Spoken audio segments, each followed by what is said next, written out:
Welcome to this Blender tips and tricks video. In this video, I'm going to show you how to make this really interesting low poly terrain. So, to get started, I'm going to reload new scene, delete the default cube, and add in a plane. So this is the plane that we're going to modify to create our actual terrain. I'm going to scale it up so it's a little bit bigger. That's probably good. Head it into edit mode here, and subdivide. And down here, number of cuts, and change that up to 20, just so we have enough vertices to play with when actually deforming the mesh. So now that we have that, we can go into the modifiers panel, and here we're going to add the displacement modifier.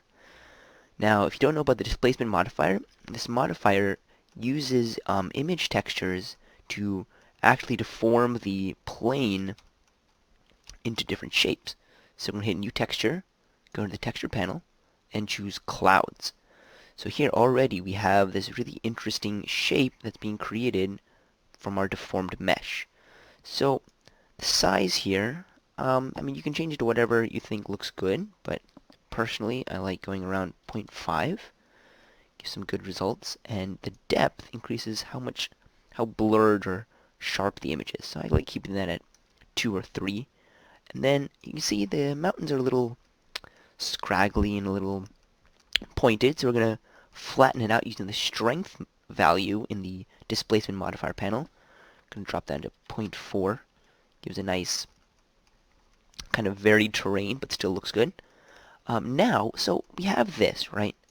And we can jump into cycles and render it. And it's like, yeah, it's there.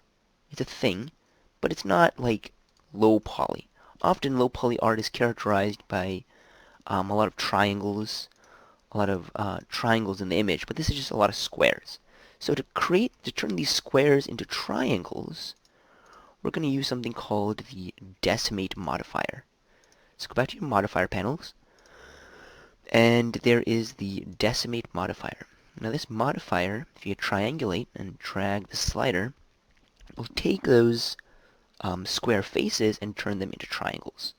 So depending on the level of low poly, you can go like super low poly and have just a lot of large triangular faces, or just a very little low poly with a couple of triangular faces to kind of add some detail.